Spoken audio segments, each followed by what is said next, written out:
দেখো দেখো তোমরা, একে তোমরা মহাপুরুষ বলে ভ্রম করছে, ভগবান তথাগতর আরতি করছে, তা অন্য মন্ত্রে।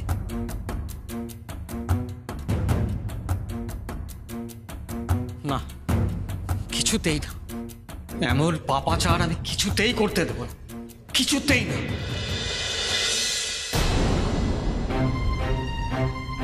কি তোমরা আমার পথ এভাবে রুদ্ধ করছো কেন? ক্ষমা করবেন ভদ্র, আজ আমরা সত্যের পথে চলেছি। আমাদের মনের বিশ্বাস যে এই ছোট সন্ন্যাসীর পথই সত্যের পথ।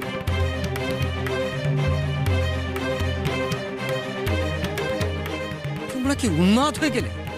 অন্য মন্ত্রে আরতি করতে চলেছে, তোমরা একে সাহায্য করছো? হ্যাঁ ভদ্র, আমরা তাই চাইছি। আমরা প্রত্যেকে মনে মনে বিশ্বাস করছি যে এই ছোট সন্ন্যাসী ভগবান বুদ্ধের আভরণ উন্মোচন করবে।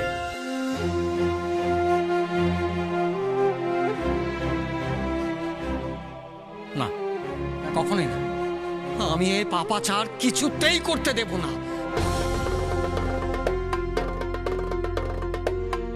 আমাকে মার্জনা করবেন, কিন্তু আজ দয়া করে লোকনাথকে এই কাজে বাধা দেবেন। বাধা দেব না? না। কিন্তু এর কারণ কি জানতে পারি? আপনি সন্ন্যাসী, পরিব্রাজক, আপনার জ্ঞান অসীম। আমি হয়তো আপনার তুলনায় অত্যন্ত নগণ্য, তবে আজ আমি বেশ বুঝতে পারছি এই পবিত্র স্থানে আজ দুই ধর্মের মহামিলন ঘটছে।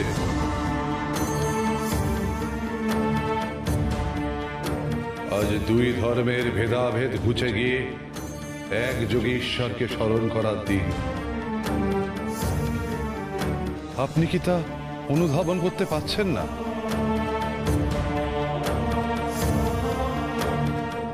লোকনাথ তো সেইটুকুই করছে শ্রমণ। মহাকালের মতে ভগবান বুদ্ধের অর্চনা করছে, নিজের ভক্তি প্রকাশ করছে। ঠিক তেমনি ভগবান বুদ্ধের মতে মহাকালের আরতি হবে, সেবা হবে। আজ এই দুই ধর্মের মহামিলন হতে চলেছে, তাতে আপনার বাধা দেওয়া কি উচিত ভদ্র? जटाटवी गलज्ज्वल प्रवाह पावितस्थले गले बलं बलम्बितं भुजङ्गतुङ्गमालिका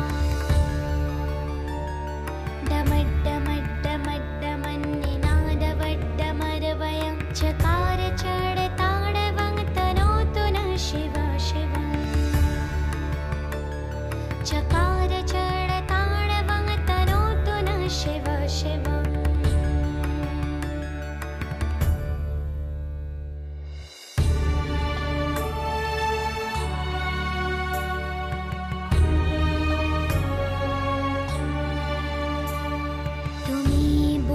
তুমি শিব, তুমি প্রভু ত্রাতা হে।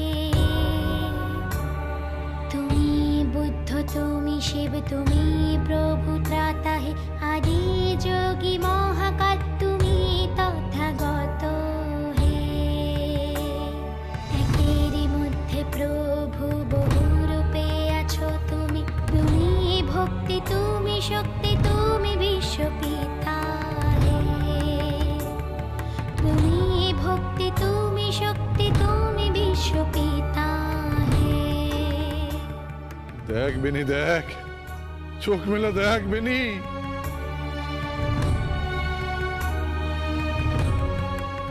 দুই মহাধর্মের মহামিলন হচ্ছে রে। ওরে কি দৃশ্য রে বেনি! আমার জীবন সার্থক, আমার জীবন সার্থক বেনি।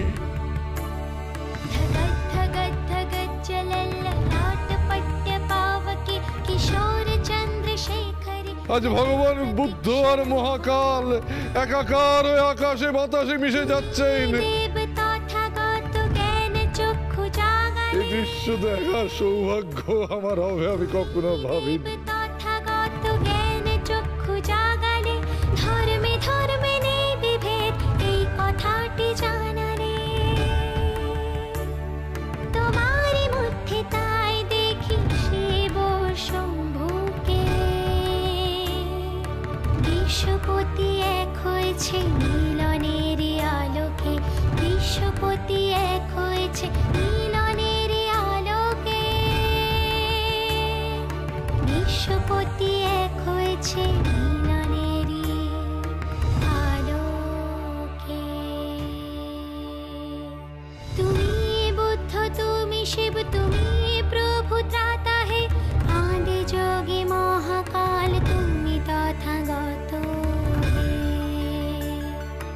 আদি যোগী মহাকাল তুমি তথাগত হে।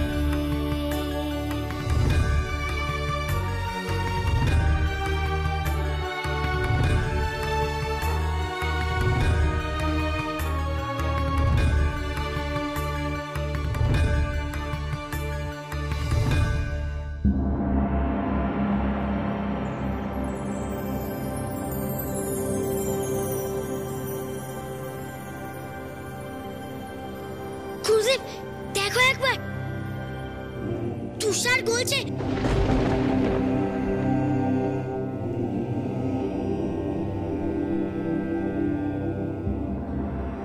ওই তো সত্যি সত্যি তুষার গলছে।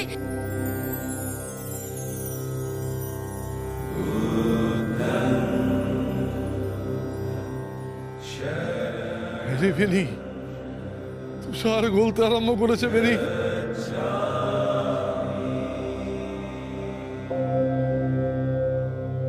তুষার গলতে আরম্ভ করেছে।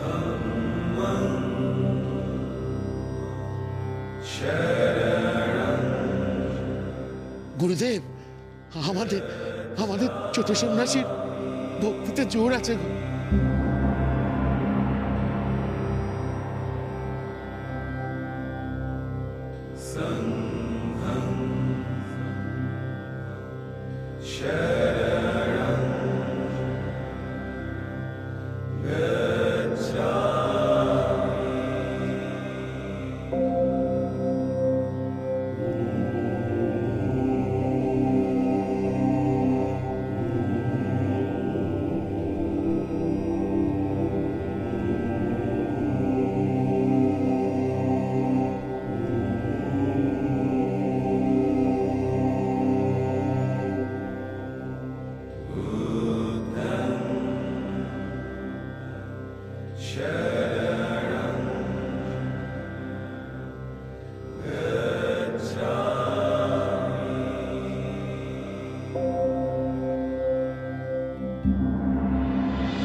আমি পেরেছি গুরুদেব।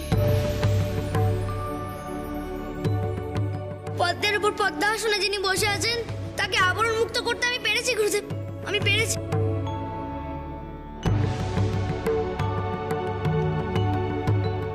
জয় ভগবান বুদ্ধের জয়। জয় ভগবান বুদ্ধের জয়। জয় ভগবান বুদ্ধের জয়। জয় ভগবান বুদ্ধের জয়। জয় মহাকালের জয়। জয় মহাকালের জয়।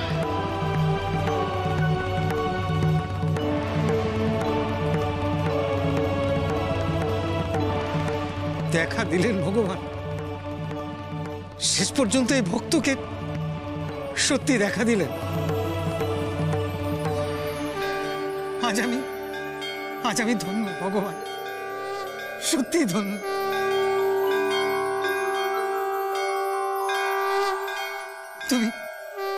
তুমি আমাকে ক্ষমা করে দাও, দয়া করে ক্ষমা করে দাও।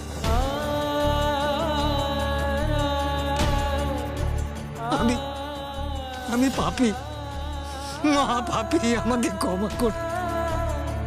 এ আপনি কি বলছেন? আপনি যে পণ্ডিত, জ্ঞানী, পরম ভক্ত। পরম ভক্ত হলে কি আর তোমাকে চিনতে আমার এত বিলম্ব হয়? আমি তোমাকে চিনতে পারি। তুমি তুমি সাধারণ বালক নও। আমি তুচ্ছ, অতি নগণ্য, তাই তোমাকে চিনতে আমার এত বিলম্ব। ভগবান তোমাকে এই ধরাধামে পাঠিয়েছে। আজ আজ আমার শিক্ষা, উচিত শিক্ষা। আমাকে তুমি ক্ষমা করে দাও।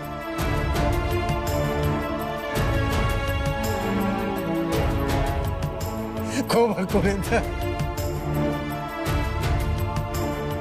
আমাকে ক্ষমা করে দাও, আমাকে ক্ষমা করে দাও।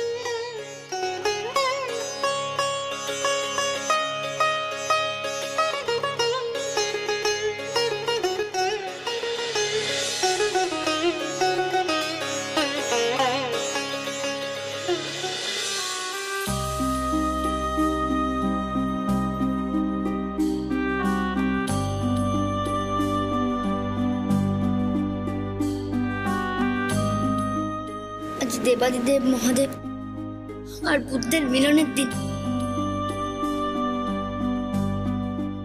আজ আমাদের সকলের খুব আনন্দের দিন। আজকের দিনে কিনা পরম ভক্ত চোখের জল ফেলবে, তা আবার হয় নাকি? মোচো, চোখের জল মোচো বলছি, মোচো।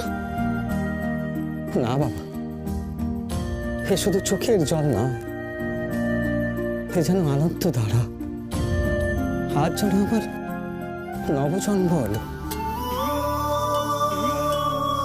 আজ আমি ঈশ্বরের মধ্যেকার চিরন্তন সত্যকে অনুভব করেছি। শুধু বাহ্যিক দেবত্ব নয়, অন্তরের শান্তি। তুমি শুধু তথাগতর ভগবান তথাগতর মূর্তি উন্মোচন করনি, তুমি আমারও নতুন করে চোখের উন্মোচন করেছ। অপূর্ব, দেখে লোকটা কি অসাধারণ গন্ধ ভেসে আসছে চারিদিক থেকে।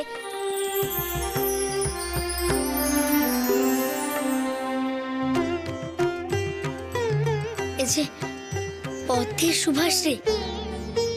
হ্যাঁ, তাই তো রে, পদ্ম ফুলের গন্ধ। কিন্তু এখানে তো কোনো পদ্ম ফুল কখনো ফুটতে দেখিনি। জেনে রাখ, আমি এই চিতায় নয়, পদ্মের আসনে উপবেশন করতে চাই। কর দেখি সে ব্যবস্থা। ওটা দেখি তুই পদ্ম ফুল, তবেই তো বুঝবো তুই প্রকৃত ভক্ত কিনা। মা তারা আমায় ওই উপত্যকায় বলেছিলেন, আমার কাছে পদ্মের আসন চেয়েছিলেন। তবে কি ওই উপত্যকা থেকেই? ঠিক বলেছ বাবা, মা তারার আদেশে তুমি ভগবান তথাগতের মূর্তি উন্মোচন করেছ, অমন তুষারের আবরণ সরিয়েছ, এই মৃত্যু উপত্যকায় প্রাণের সঞ্চার করেছ। পদ্ম ফুল ফুটেছে। তাহলে তো একবার ওখানে গিয়ে দেখতে হয়, তাই না? চলো, নিশ্চয়ই চলো, চলো।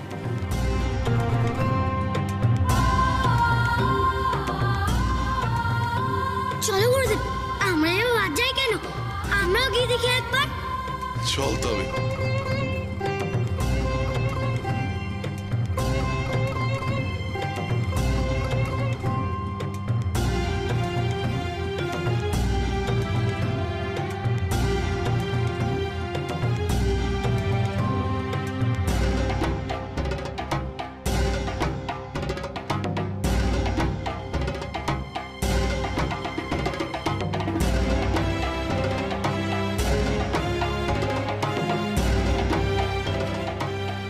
মনে হচ্ছে ওই পাহাড়ের উপর থেকে গন্ধটা ভেসে আসছে, তাই না?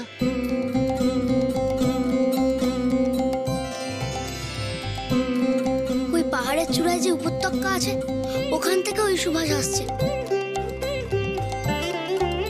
এবার তো আমাকে ওখানে যেতে হবে গো। না, তুমি একা নও, আমি যাব তোমার সঙ্গে যাব। ভদ্রে, ওই পাহাড়ে যে যাওয়া যায় না, মানুষের অগম্য। আজ এই বালকের জন্য ভগবান বুদ্ধের মূর্তি উন্মোচন হয়েছে। এই উপত্যকায় প্রাণের সঞ্চার হয়েছে, চির সবুজ হয়েছে। তাহলে তো এই পথে যেতে আর কোনো বাধা আসতে পারে না? না, কিছুতেই না। আজ যে সকলেরই ওখানে যাওয়ার পালা। চলো বাবা, চলো।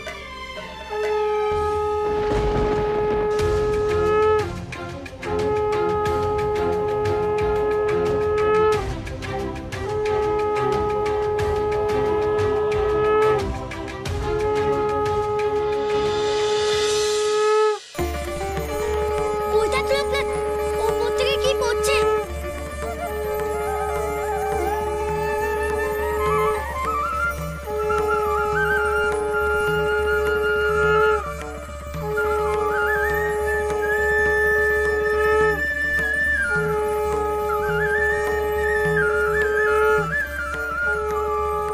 আর তো কোনো বাধাই রইল না। চলুন তাহলে এগুলো যাক। আসো।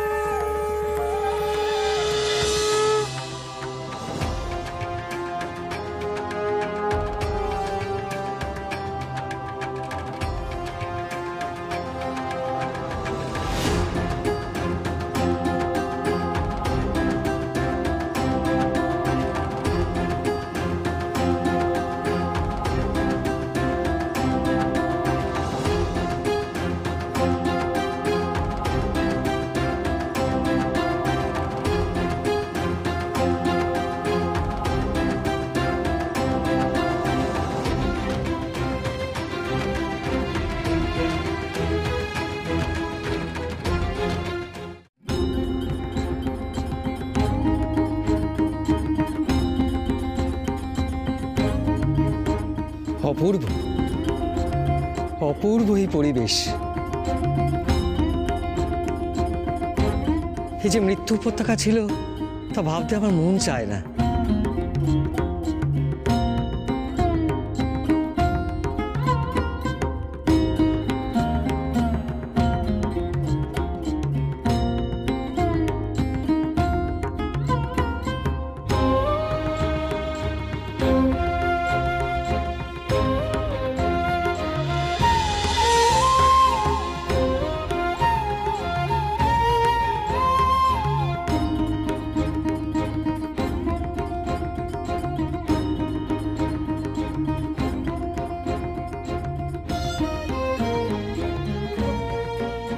সেই মৃত গাছগুলোর জন্মান্তর হয়েছে, সব যেন সত্যি নতুন প্রাণ ফিরে পেয়েছে।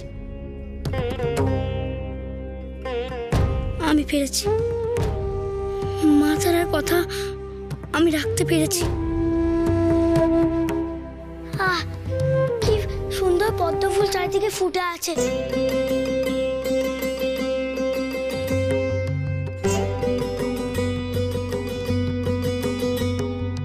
গুরুদেব, তাহলে আমরা এইখান থেকেই পদ্ম ফুলের গন্ধ পাচ্ছিলাম। এত পদ্ম একসঙ্গে ফুটে থাকলে তার সুবাস তো বেরোবেই।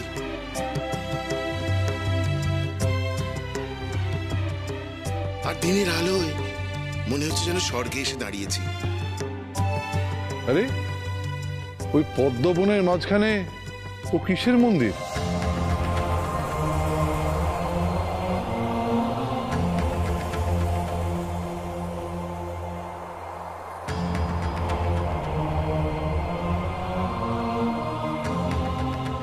হে কি, এখানেই তো চিতার উপর মা তারা বসেছিলেন, আবার এখানে এখন এক মন্দির। চল লোকনাথ, আমরা এই মন্দিরে যাই। দেব দর্শনের সুযোগ যখন মিলেছে তখন বিলম্ব কিসের? চল।